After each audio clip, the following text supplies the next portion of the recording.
The student I'm going to describe is an autistic student. He's rather high functioning. Um, he's in core classes other than math and reading where I do pull out with him. Um, his main discrepancy would be in his social skills. You see a lot of lack of eye contact. He impulsive. He really obsesses over movies. He's a scripter.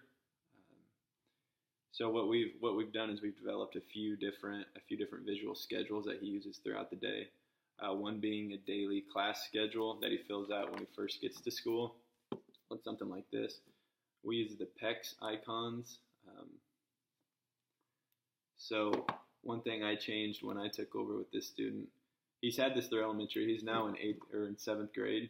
So this isn't something that's new that we had to introduce to him, but it's something we just kind of carried and made changes to as we felt necessary.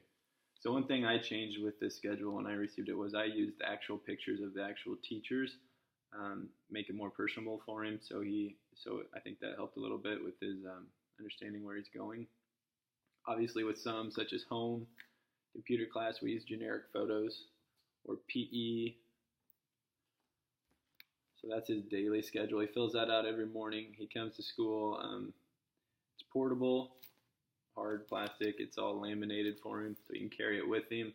The pieces, when he's done, he tears them off, slides them over, puts the pieces he's used in the back pocket, so they're there with him throughout the day. At the end of the day, he sees it's empty. He tears off his go home piece, and he's done for the day. He fills it out first thing every morning when he gets to school. He kind of takes it up on himself. There's no queuing needed anymore for it. First thing he does is he looks for his schedule, finds his pieces, and he puts them on himself. So he's rather independent with this one. The next schedule I'm going to show you is his work schedule. It looks something like this. This is what he has to do to earn a break. So he starts over here on the work. I'll put 3 tasks on the front that are all on the back. So for instance, we'll say he has math iPad, marker board, and a worksheet. We keep it to 3 work tasks in order to earn a break. The break is a 5-minute break where he can choose what he wants to do. So this is what it would look like after he finishes one. He tears it off and he sticks it on the back so he knows he's done.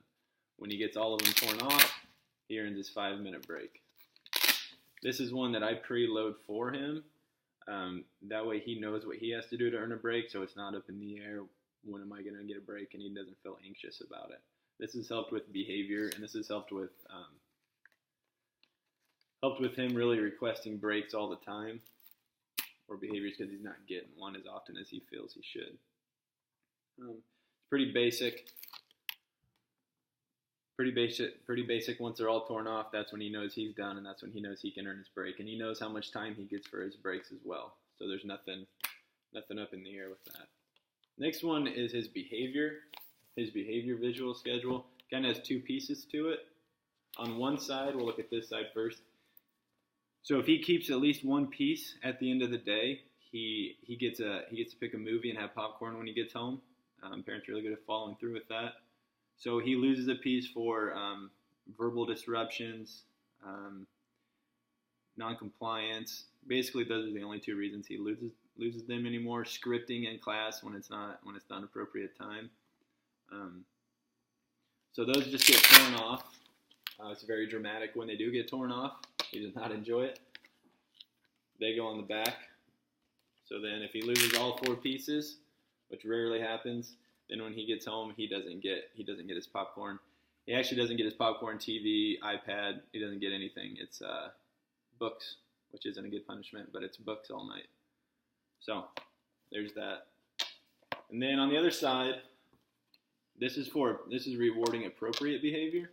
So be it targeted behavior, we're looking for paying attention in class, working hard, not scripting, really engaging with the lessons.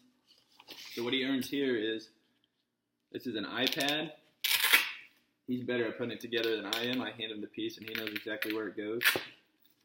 So for instance, if he's behaving in class for 3 minutes or so, following along, really paying attention, engaging in the lesson, working with his peers, I'll hand him one of these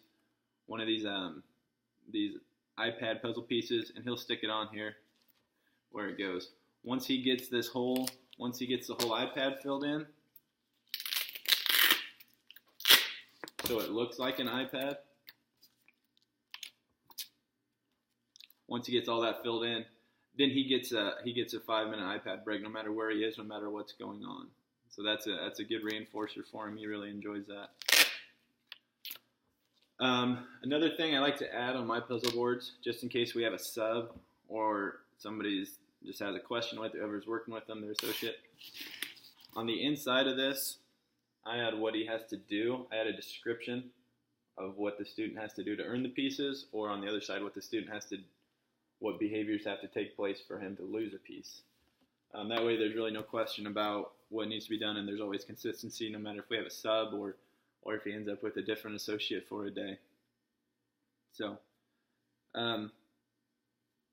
all my visual schedules have kind of grown with the students.